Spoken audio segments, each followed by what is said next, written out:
അല്ലെങ്കിലും നിങ്ങളൊന്ന് ആലോചിച്ച് നോക്കി. ഇപ്പുറത്ത് ഞങ്ങൾ തമ്മിൽ പിരിഞ്ഞു എന്ന് പറഞ്ഞ് വിഷമത്തോടെ പോസ്റ്റ് ഇട്ടിട്ട് അപ്പുറത്ത് കളിച്ച് ചിരിച്ചുകൊണ്ട് ആഭരണം പരിചയപ്പെടുത്തുന്ന വീഡിയോ ഇടുക. ഇതൊക്കെ എങ്ങനെയാണ് ഒരാൾക്ക് പറ്റുക എന്നുള്ളത് നിങ്ങൾ തന്നെ ഒന്ന് ചിന്തിച്ചു നോക്കി. അവിടെ തന്നെ അവരുടെ നാടകം പകുതി പൊളിഞ്ഞു എന്നുള്ളതാണ്. ആക്ച്വലി ഞാൻ നമസ്കാരം, വണക്കം and welcome back to my channel. അപ്പോൾ മല്ലു ഫാമിലിയിലെ സുജിൻ ആൻഡ് പൊന്നൂസ് അവർ വീണ്ടും ഒന്നിക്കുന്നതിനെ കുറിച്ചിട്ട് സോഷ്യൽ മീഡിയയിൽ അവരുടെ ഡിവോഴ്സ് ഡ്രാമകളെ കുറിച്ചിട്ടും ഒരുപാട് വീഡിയോസ് അടുത്തിടെ വന്നിരുന്നു. അപ്പോൾ ഇന്നത്തെ വീഡിയോ ഈ കാര്യങ്ങളെ കുറിച്ചിട്ടാണ്. അപ്പോൾ ഇവർ വീണ്ടും ഒന്നിച്ചുവെന്ന് ഡിവോഴ്സ് വെറും കണ്ടന്റിന് വേണ്ടി മാത്രമായിരുന്നു എന്നുള്ള കാര്യങ്ങളൊക്കെ ചുറ്റിലും ഇപ്പോൾ കേൾക്കുന്നുണ്ട്. ലോകത്ത് ഒരു വശത്താണെങ്കിൽ ഇപ്പോൾ യുദ്ധം നടക്കുന്നു, മറുവശത്ത് ഗ്യാസിനും പെട്രോളിനുമൊക്കെ വില കൂടുന്നു. ഇതൊന്നുമല്ല ഇന്ന് നമ്മുടെ നാട്ടിലെ പ്രധാന പ്രശ്നം.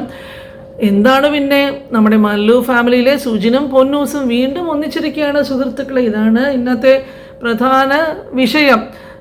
അപ്പോൾ ആദ്യം ഇതിനെക്കുറിച്ചിട്ടൊക്കെ ഒന്ന് നമ്മളൊന്ന് റീവൈൻഡ് ചെയ്ത് നോക്കിയാൽ, ഒരു ഫ്ലാഷ് ബാക്ക് നോക്കുമ്പോഴേക്കും ആദ്യം റീച്ച് കുറഞ്ഞപ്പോൾ ഇവർ പറഞ്ഞു ഞങ്ങൾ പിരിഞ്ഞു. രണ്ടാമത് റീച്ച് കുറഞ്ഞപ്പോൾ സുജിൻ പറഞ്ഞു ഭാര്യയ്ക്ക് അവിഹിതം. മൂന്നാമത് പറഞ്ഞു ഞങ്ങൾ ഡിവേഴ്സായി. ഇപ്പോൾ ഇതാ ഈ ദൃശ്യം 3 പോലെ മൂന്നാമതും ഇവർ ഒരുമിച്ചിരിക്കുന്നു. ഇത് കണ്ട് അന്തം വിട്ടിരിക്കുകയാണ് പ്രേക്ഷകരൊക്കെ. അപ്പോൾ ഈ പൊന്നൂസിൻ്റെ പഴയ വീഡിയോ ക്ലിപ്പിംഗ് ഒക്കെ നമ്മൾ ഇതിനു മുമ്പിൽ റിയാക്ഷൻ വീഡിയോസിലൊക്കെ ഉൾപ്പെടുത്തിയിട്ടുണ്ടായിരുന്നു. അപ്പോൾ ഇപ്പം കഴിഞ്ഞ ഒരു വ്ലോഗിൽ ഈ പൊന്നൂസ് എന്താ പറഞ്ഞിരുന്നതെന്ന് വെച്ചാൽ ഇനിയുള്ള വീഡിയോസ് സർപ്രൈസ് ആയിരിക്കും എന്ന്.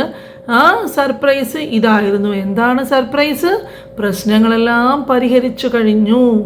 അതുപോലെ പ്രവീൺ റാണയ്ക്ക് ശേഷം ഇത്രയും മനോഹരമായിട്ടുള്ള തിരക്കഥ എഴുതുവാനായിട്ട് ഇവരെ കൊണ്ട് മാത്രമേ സാധിക്കുകയുള്ളൂ എന്ന് പിന്നെയും ഇവർ തെളിയിച്ചിരിക്കുകയാണ്. അപ്പോൾ ഗൈസ്, ഒരു കാര്യം നിങ്ങളോട് ചോദിച്ചോട്ടെ, ഇവരുടെ ഒന്നിക്കൽ പിരിയൽ നാടകമൊക്കെ കാണുമ്പോഴേക്ക് നിങ്ങൾക്ക് എന്താണ് തോന്നുന്നത്? ഇപ്പോൾ നമുക്ക് ഈ ഓപ്ഷൻ എ ഓപ്ഷൻ ബി എന്നൊക്കെ പറയുന്നത് പോലെ ഓപ്ഷൻ എ ഇത് സത്യസന്ധമായിട്ടുള്ള പ്രണയമാണ്, ട്രൂ ലവ് എന്നൊക്കെ പറയാം. ഓപ്ഷൻ ബി ഇത് പുതിയ ബിസിനസ് അല്ലെങ്കിൽ പെർഫ്യൂം പ്രൊമോഷന് വേണ്ടിയിട്ടുള്ള വെറും കണ്ടൻ്റാണ്. ഇതിൽ നിങ്ങളുടെ അഭിപ്രായം എന്താണ്? എത്ര പേരാണ് ഇതിൽ വിശ്വസിക്കുന്നത് എന്നൊന്ന് നമ്മൾക്ക് നോക്കാം. ഞാൻ അങ്ങനെ കാണിക്കാൻ ആഗ്രഹമുണ്ട്, പക്ഷെ എന്താ സമയമില്ലെങ്കിൽ അതുകൊണ്ടാണ്. അപ്പൊ ഇന്ന് ഞാൻ വന്നേക്കുന്നത് നല്ല ബ്യൂട്ടിഫുൾ ആയിട്ട് 2 ഇയറിംഗ്സ് കാണിച്ചു തരാൻ വേണ്ടിയിട്ടാണ്. ഒന്നിതാ ഇപ്പൊ ഞാൻ വേറെ ഇതേക്കുന്നത് നല്ല ഇത് കാണുമ്പോൾ നിങ്ങൾക്ക് തോന്നുമ്പോൾ ഈ വലിപ്പം കാണുമ്പോൾ ഭയങ്കര വെയിറ്റ് ആണെന്ന്. ഒട്ടും വെയിറ്റില്ലാത്ത ഭയങ്കര വെയിറ്റ്ലെസ് ആയിട്ടുള്ള ഇയറിംഗ്സ് ആണ് കേട്ടോ. ഇതൊരു വൈറ്റ് പേളും ഒരു പിങ്ക് സ്റ്റോൺ ഒക്കെ വരുന്ന നല്ല ബ്യൂട്ടിഫുൾ ആയിട്ടുള്ള ഒരു ഇയറിംഗ് ആണ്. ഇത് എല്ലാ ട്രഡീഷണൽ സാരിയുടെ ഒപ്പം ഹാഫ് സാരിയുടെ ഒപ്പം പട്ടുപാവയുടെ ഒക്കെ നല്ല അടിപൊളിയായിട്ട് പെയർ ചെയ്ത് പോകാൻ പറ്റുന്ന നല്ലൊരു ഇയറിംഗ്സ് ആണ് കേട്ടോ. ഇതുപോലെ തന്നെ വേറെ ഇയറിംഗ്സ് കൂടെ നിങ്ങൾക്ക് കാണിച്ചു തരാം. ഒരു ഗ്രീൻ സ്റ്റോണിൽ വരുന്ന ഇതിന്റെ ഭംഗി നിങ്ങൾക്ക് നേരിട്ട് കണ്ടാൽ തന്നെ ഇതിന്റെ ഭംഗി മനസ്സിലാവുള്ളൂ. നിങ്ങൾക്ക് വീഡിയോ കൂടെ ഇതിന്റെ ഭംഗി എത്രത്തോളം മനസ്സിലാവുള്ളൂ എനിക്കറിയില്ല. ഭയങ്കര ഭംഗിയായിട്ടുള്ള ഒരു ഗ്രീൻ പേളൊക്കെ വരുന്ന ഒരു നല്ല അടിപൊളിയായിട്ടുള്ള ഒരു ഇയറിംഗ്സ് ആണ് കേട്ടോ അത്. അപ്പൊ ഇതാ, അപ്പൊ വേണ്ട ഒരു വേഗം മെസ്സേജ് അയച്ചോ, ലിമിറ്റഡ് സ്റ്റോക്ക് ആണ്, അപ്പൊ വേഗം ഓർഡർ ചെയ്തോളൂ. അപ്പോൾ ഇവർ പുതിയ ബിസിനസ് തുടങ്ങുമ്പോൾ അല്ലെങ്കിൽ പെർഫ്യൂം ലോഞ്ച് ചെയ്യുമ്പോഴാണല്ലോ കൃത്യമായിട്ട് ഈ ഡിവോഴ്സ് വാർത്തകളൊക്കെ വരുന്നത്. അത് 12 ദിവസം കൊണ്ട് 1000 പെർഫ്യൂം V2 എന്നൊക്കെ സുജിൻ പറയുന്നുണ്ട്. എൻഗേജ്മെന്റ് കൂട്ടാൻ ഇതിലും നല്ലൊരു വഴി വേറെ ഇല്ല അല്ലേ? അദ്ദേഹത്തിന്റെ സ്കിന്ന് ഭയങ്കര ഡെസ്കി ആയിട്ടാണ് കണ്ടിട്ടുണ്ടായിരുന്നത്. വളരെ സിമ്പിൾ ആയിട്ടുള്ള ഒരു വഴിയിലൂടെയാണ് ഈ ഒരു ട്രാൻസ്ഫോർമേഷൻ നടന്നിട്ടുള്ളത്. ഒരുപാട് നാളത്തെ റിസർച്ചിന് ശേഷം ഈ സെലിബ്രിറ്റീസിന് മാത്രമുള്ള ഈ ഒരു ബ്രൈറ്റ് സ്കിന്നിന്റെ രഹസ്യം ഞാൻ കണ്ടുപിടിച്ചു. അതാണ് മെലാനോജെൻസിസ് ഇൻഹിബിഷൻ. ഈ ഒരു മെത്തേഡിലൂടെയാണ് നമ്മുടെ സ്കിന്നിന്റെ മെലാനിൻ കുറച്ച് നമ്മുടെ സ്കിന്നിനെ ബ്രൈറ്റും ഗ്ലോയും ആക്കാൻ പറ്റുന്നത്. ഇത് അച്ചീവ് ചെയ്യാൻ പറ്റുന്ന ബെസ്റ്റ് ഇൻഗ്രീഡിയൻസ് ആണ് കോജിക് ആസിഡ്, അൽഫ ആർബോട്ടിൻ, നിയാസിനിമേഡ്. ഇതെല്ലാം നമ്മളെ ചർമ്മത്തെ വളരെ സോഫ്റ്റ് ആക്കുന്നു. നമുക്ക് ഈ ഒരു പ്രൊഡക്റ്റ് സൺസ്ക്രീൻ ആയിട്ട് ഉപയോഗിക്കാം. അതുകൊണ്ട് ഇനി നിങ്ങളെ സ്കിന്ന് ടാനഡ് ആവില്ല. എന്തിന്, നമ്മൾ ഇന്ത്യൻ ക്രിക്കറ്റർ ഇഷാൻ കിഷൻ വരെ ഈ ഒരു പ്രൊഡക്റ്റ് ആണ് ഉപയോഗിക്കുന്നത്. സോ നിങ്ങൾക്ക് ഈ ഒരു പ്രൊഡക്റ്റ് വേണമെന്നുണ്ടെങ്കിൽ ലിങ്ക് ഒന്ന് കമന്റ് ചെയ്തോ, ഞാൻ തന്നെ നിങ്ങൾക്ക് പേഴ്സണലി അയച്ചുതരാം. അപ്പോൾ തമാശകൾ മാറ്റിവെച്ചാൽ ഇവരുടെ കുട്ടികളുടെ കാര്യം ആലോചിക്കുമ്പോഴാണ് വിഷമം. അപ്പോൾ സ്കൂളിൽ പോകുന്ന ഈ കുട്ടികളോട് തീർച്ചയായിട്ടും കൂട്ടുകാർ ചോദിക്കില്ലേ, നിന്റെ അച്ഛനും അമ്മയും ഇന്ന് പിരിഞ്ഞോ അതോ ഒന്നിച്ചോ? ഇപ്പം വ്യൂസിനും പണത്തിനുമൊക്കെ വേണ്ടി സ്വന്തം കുടുംബത്തെ ഇങ്ങനെ പൊതുമധ്യത്തിൽ ലേലം വിളിക്കുന്നത് ശരിയാണോ എന്ന് ഇവരൊന്ന് ചിന്തിച്ചു നോക്കിയാൽ നന്നായിരുന്നു.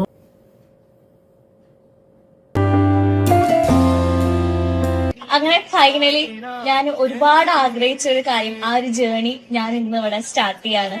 എനിക്കറിയാം ഓൺലൈൻ ബിസിനസ് എന്നുള്ളത് സോഷ്യൽ മീഡിയയിൽ ഇന്നൊരു പുതിയൊരു കാര്യമല്ല. പക്ഷെ നമ്മൾ അതിനു വേണ്ടി ഒരുപാട് ആഗ്രഹിച്ച് എഫേർട്ട് ഇട്ട് അത് ചെയ്യുമ്പോൾ അത് നമുക്ക് എന്നും സ്പെഷ്യലാണ് അല്ലെ. അപ്പൊ ഇതുവരെ നിങ്ങൾക്ക് തന്നിട്ടുള്ള സപ്പോർട്ട് ഇനി അവിടെ നിന്ന് ഉണ്ടാവണമെന്ന് ആഗ്രഹിച്ച് പ്രാർത്ഥിച്ചുകൊണ്ട് ഇന്ന് മുതൽ ഇഷാന ഡിസയർ നിങ്ങളുടെ മുന്നിൽ തുറക്കുകയാണ്. I hope you all love our collections and this is just the beginning. അപ്പോൾ ഇവർ ഏതായാലും ഒന്നിച്ചതിൽ സത്യമാണെങ്കിൽ അതിൽ സന്തോഷം. അപ്പോൾ ഇനി ഈ റിപ്പീറ്റ് പരിപാടി ഇവരിതൊന്ന് നിർത്തുമെന്ന് പ്രതീക്ഷിക്കാം. പക്ഷെ അടുത്ത പ്ലാൻ എന്താണെന്നുള്ളത് കാത്തിരുന്ന് തന്നെ കാണണം. അപ്പോൾ സെയിലാക്കിയിട്ടുണ്ട്. ഓക്കെ, നമ്മൾ പട്ടാമ്പിക്കാണ് കൊടുത്തിട്ടുള്ളത്. അതായത് നമ്മളെ ഹുസൈനക്ക, അപ്പോൾ ഹുസൈനക്കയാണ് പട്ടാമ്പിക്ക് വണ്ടി വാങ്ങിയിട്ടുള്ളത്. ഓക്കെ, അപ്പൊ നമ്മൾ ഹുസൈനക്കാന്റെ മകനാണ് അജ്മൽ ബ്രോ അല്ലെ. ഓക്കെ, ഇക്കാക്ക് ഇഷ്ടപ്പെട്ടു, ചോദിച്ചു, കൊടുത്തു. അപ്പൊ ഇനി വണ്ടി പട്ടാമ്പിയിൽ കാണാം. അപ്പൊ ഞാൻ ഇനി വണ്ടി എവിടെയെങ്കിലും വെച്ച് കാണുമ്പോൾ എല്ലാവരും മനസ്സിലാക്കണം അത് ഹുസൈനക്ക് അല്ലെങ്കിൽ അജ്മൽ ബ്രോ ആയിരിക്കും, ഞാനല്ല. ഓക്കെ, ഓക്കെ അല്ലേ? പെട്ടെന്ന് ഒരു വീഡിയോയിൽ നീ പറയണ്ടായി ഞാൻ എന്റെ വണ്ടി കൊടുക്കും എന്ന്. അതിന്റെ പിറ്റേ ദിവസം തന്നെ ഞാൻ സുജിനെ വിളിക്കണ്ടായി. പിന്നാലെ തുടർന്ന് പോയി. എന്തായാലും അവനും ദുബായി പോയി വരട്ടെ എന്ന് പറഞ്ഞാൽ ദുബായി വന്നതിന് ശേഷം ഞങ്ങളെ കച്ചവടാക്കി. ഇത് ചെറുതായിട്ട് വണ്ടിയൊക്കെ ഓക്കെയാണ്, കുഴപ്പമൊന്നുമില്ല. ഒരു പോളിഷ് ഞങ്ങളെ വായി ചെയ്ത് ഇത്രേ ചെയ്തിട്ടുള്ളൂ, വേറൊരു വർക്ക് അതിന് മുകളിൽ ചെയ്തില്ല. വണ്ടി ഓക്കെയാണ്. എന്തായാലും സന്തോഷമുണ്ട് സുജിന്റെ കയ്യിൽ നിന്ന് എടുക്കാൻ കഴിഞ്ഞാല്. പുതിയ പുതിയ പ്ലാനുമായിട്ട് ഇനിയും വീഡിയോസ് വരും എന്നുള്ളതിൽ സംശയമില്ല. സോഷ്യൽ മീഡിയയിലെ കമൻറ്റുകൾ ശ്രദ്ധിച്ചാൽ നമ്മൾക്ക് മനസ്സിലാകുന്നത് ഭൂരിഭാഗം ആളുകളും ഇതുപോലെയുള്ള സ്ക്രിപ്റ്റഡ് ഡ്രാമ ആയിട്ടാണ് കാണുന്നത്. എന്നാൽ ജനങ്ങളെ പൊട്ടന്മാരാക്കരുത് എന്നുള്ള രീതിയിലുള്ള പ്രതികരണങ്ങളും ധാരാളം വരുന്നുണ്ട്. അപ്പോൾ മുൻപത്തെ നാടകങ്ങൾ ഒരുപാട് നിങ്ങൾ പഴയ വീഡിയോസൊക്കെ കണ്ടാലായിട്ട് അറിയാനായിട്ട് സാധിക്കും. ഇത് ആദ്യത്തെ സംഭവമല്ല. വർഷങ്ങൾക്ക് മുൻപ് പിരിഞ്ഞെന്ന് പറഞ്ഞപ്പോഴും സുജിൻ്റെ വീഡിയോസിൽ പൊന്നൂസിൻ്റെ സാന്നിധ്യം അറിയാതെ പെട്ടുപോയതും പിന്നീട് അതൊരു ബൈ ചാൻസ് ആയിട്ട് വന്നതാണെന്നൊക്കെ പറഞ്ഞ് ഇവർ വന്ന് ന്യായീകരിച്ച സംഭവങ്ങളുമൊക്കെ എല്ലാവരും ഓർമ്മിക്കാം ഈ ഒരു അവസരത്തിൽ. പോട്ട് വരാന്ന് കരുതി.